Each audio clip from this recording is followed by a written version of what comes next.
Greetings, I'm Dike Rostant. Welcome back to TTT News. Now, I'm looking forward to this conversation with someone who is no stranger to the program's previous iterations. And we are going in-depth on growing a mindset that embraces agriculture and all its permutations with the Agri-Edutainer, founder and CEO of WhyFarm, Alpharmer, Sennon.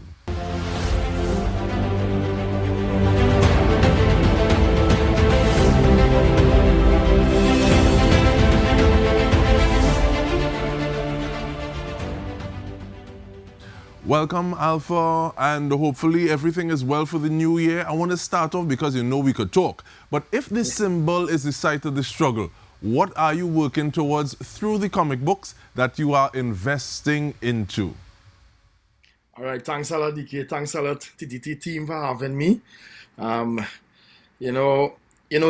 understanding the agriman adventures from a perspective of an in-depth look of redefining the quality of agriculture amongst young people. Firstly, I always say we cannot wait until university to teach children about food security.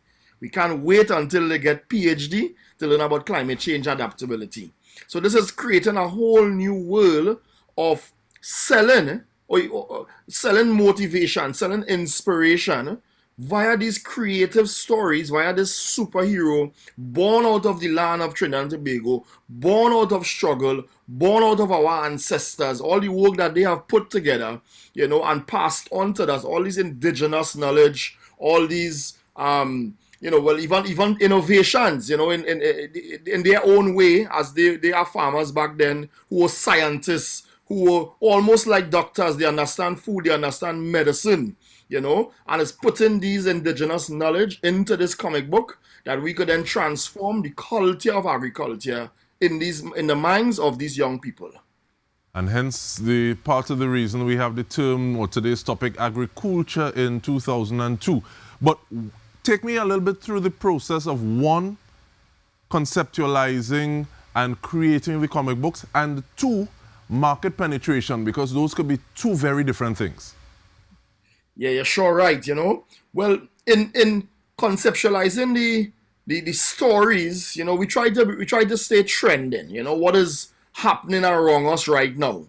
So I'll give an example. One of our first stories, we had this sort of backstory of Agriman, Grandpa's magic seed, how Agriman father was busy working, typical thing, always eating junk and encouraging him to eat whatever is there at home to eat. And then he went on to live, his father had passed away, he went on to live with his grandfather and grandparents. And they were in rural communities teaching him to farm, and they kind of then end up inspiring him then to open his own pharmacy, F-A-R-M, where he would start to grow medicinal plants and whatnot and herbs, and then he gained the powers from a tree to become Agriman. And then we went on to our next story, loading agribots. And this story kind of emerged out of, the pandemic, in terms of the digitizing of agriculture, digital world that we are living in.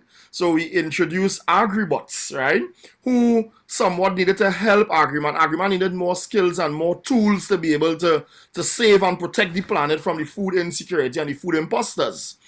So we introduced agribots, and Agribot came and helped him save the day. They went to a lab where they created different tools. You had pH testers and EC meters and soil-based testers, on the device that Agribot actually uses. And then we actually went to the outbreak. And of course, the pandemic again inspired that, where we introduced Photosynthesister, the female superhero on our Agriman team, who's powerful, who's nutritious, who's nurturing, and she encouraged people to plant their plate. Again, it had a pest outbreak on the farm, where intruders were there, and Agriman needed help again to be able to combat these wicked food imposters who were destroying our food. So similar to the COVID-19 spread of the virus, we had an outbreak on farms, and photosynthesis came in. So the process is very creative, the process is very youth-centric, and we really keep it within the agri-edutainment theme, again, to inspire this younger generation. And of course, we have an amazing team folks who help with the writing, folks who help with the drawing, and different skill sets combined to really create this amazing adventure coming out of Trinidad and Tobago, you know? And with regard to staying on trend, having this team working towards this common objective, I think there's a story you have about inclusivity as well in terms of the name of the female protagonist. Share that with us, please. So we had a camp, and this was a few years ago, a STEM camp, and we hosted these sessions on agriculture and agri-entrepreneurship in the STEM camp, showing how math, science, engineering, technology is embedded into agriculture. And so, we wanted we wanted the folks in the camp to come up with a name for a female character, because everyone was like, well, where's the female agri-man? So we say, we ain't going to name her agri-girl, we ain't going to name her agri-woman. And we had a little competition. Children can be very challenging and they're very creative too. So the name that a team came up with, they draw the character and everything. Of course, we did a lot of work on the character since then, but was photosynthesister. And it's like, wait, what? It was a given from the time we heard it. And I have traveled the world sharing the name of photosynthesister from Australia to many places in the Middle East when I do talks all over. And people, the crowd always cheers on when they hear that name. Even when I did my TEDx talk as well in Amsterdam, So really allowing the youth and their imagination to run wild, and they find a place in these comics and in these stories, is important for us. And they can look back on this one day now and be like, wow, I contributed towards this. This name was something that I contributed. So when we land in Disney, when we land in Hollywood, in Tyler Perry Studios, or whichever studio we land in eventually, they could see themselves, their imagination, come into a big screen near you. And that is the whole concept as well, in making sure that we are inclusive with, of course, gender. We are inclusive with youth. I like to say, I bordering the 35, and that youth stage coming to pass just now. So we must ensure that these young people, these children, their energy, because this is who this work is for. I can't play rewriting this comic book, and we are including what children want to hear or want to read or what they're thinking. I was 10 years, 20 something years ago. That's a long time. Plenty transition that has happened. So. And we ensure that we bridge that gap, and we are sincere in doing it. And one of the things I like in that story that you just shared, and thank you for sharing that story, is the fact that if you had tried to just, as opposed to just bridging or trying to bridge the gap, you said, okay, well, you all said we need a name, so we're going to give her a name. You all might have find yourself speaking down to people because photosynthesister, that name that's a little more high science than some people might give people credit for. So exactly. That is one thing as well in terms of that inclusivity. For sure. But making it is one thing, having the comic is one thing, it trending, it happening, but where are they available and how has it been? Was the process like getting them into stores, getting them into shops, getting them into franchises, getting them onto shelves? Yeah. Well, I must be honest. When we first launched, it was quite a challenge, to be able to get some of the larger bookstores to be able to buy into it and say, well, right, I want this on my shelf. And many of them people don't read local, people don't know this book, would it sell? We have to take it on consignment. We don't really want that. So we redirected our focus and started working with the more, I would say, smaller local shops where you have more local authors having their books and whatnot, as opposed to there's foreign books. So we have them at Paper Based in Normandy Hotel in St. Anne's. We have them at excellent stores. They have been supporting entrepreneurs. With quite recently, all excellent stores locations. We have them at Scribbles and Quills in Chaguanas. We have them at Mohammed's bookstore in Saparia. We have them at Lisa's drugstore in Saparia. So we have them at Simar Hardware. Well, Simar have a bookstore as well in Saparia. So we are really trying our best to get into these stores, localized and smaller stores that is more a friendly read, and people go there to pick up a book with the family, and children go there, so as opposed to the hustle and bustle of the bookstore business then, right? Of course, it's online on Amazon, it's on our website as well.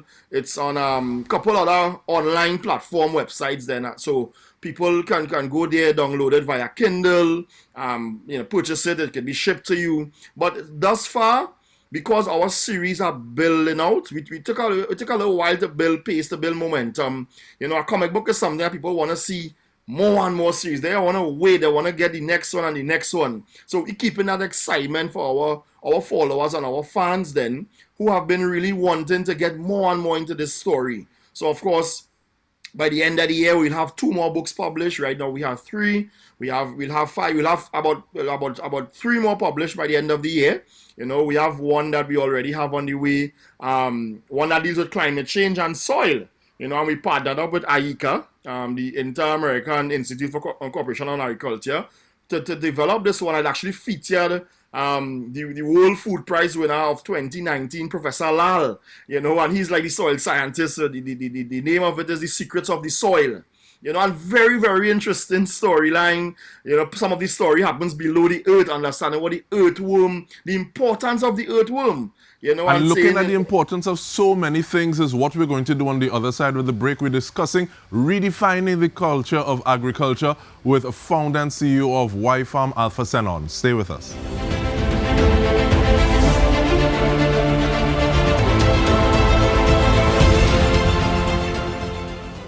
Welcome back. We are going in on Agri'Cool'ture in 2022. We're doing so with the founder and CEO of WhyFarm, Alpha Sennon.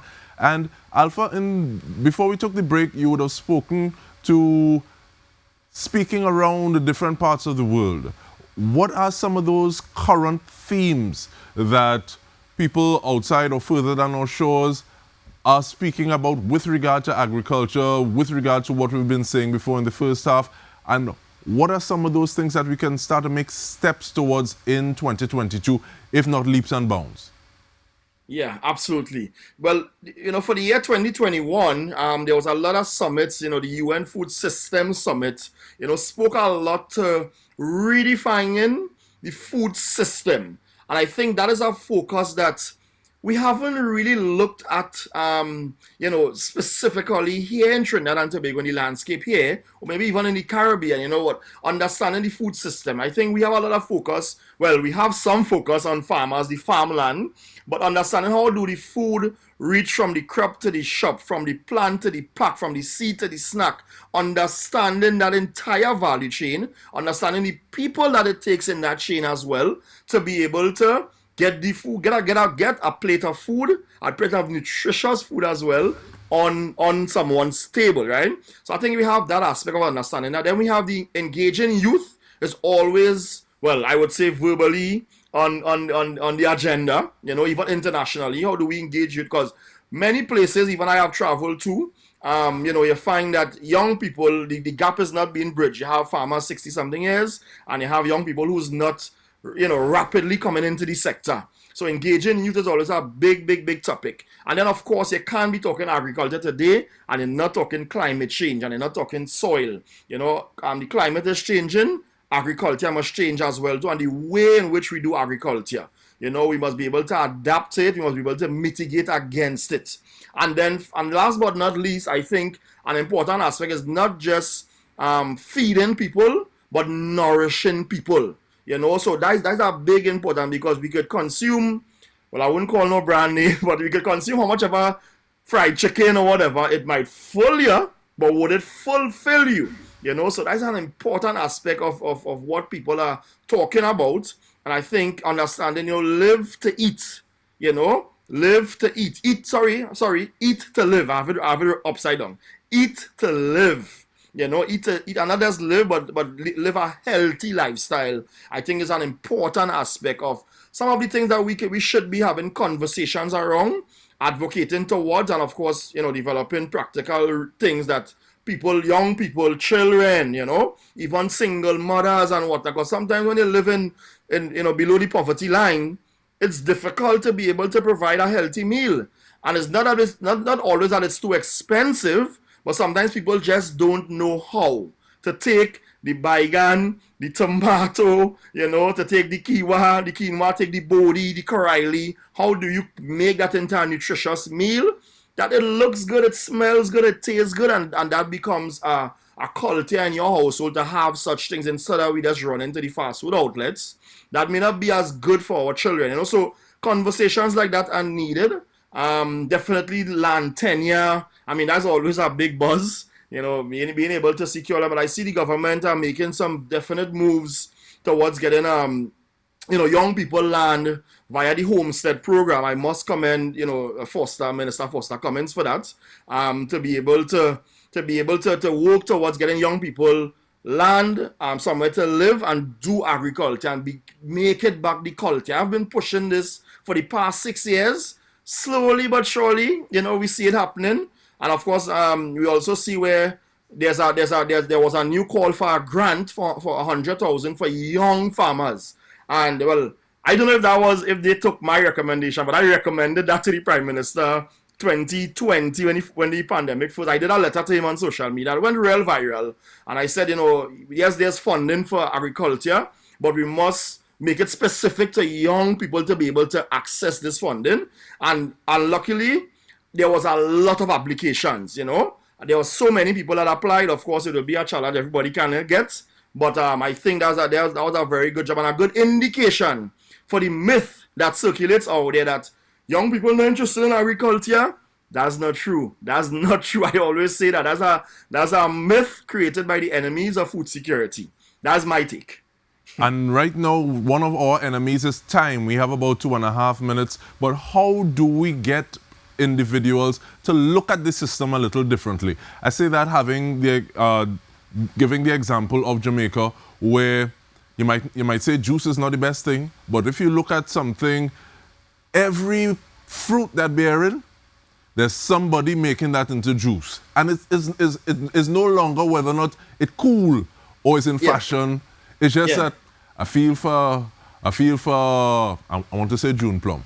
I feel for pumpkin juice, or I feel for sour sup, or I feel for tambran. And so it's no longer a fad because it's so entrenched into the society. How do we get people to look at the system and see where they plug into the system in a different way going forward?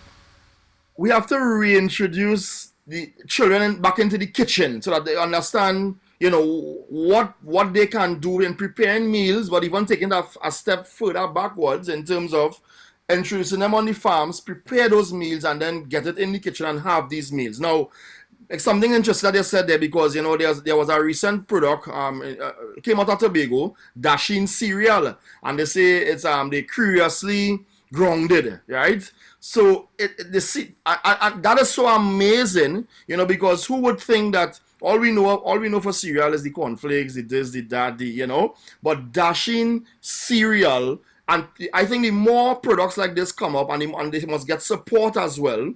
They must meet international standards. They must be able to be on all the large supermarket shelves. Other young people will be inspired. They must be featured on TTT, to be able to be like, oh, we did that.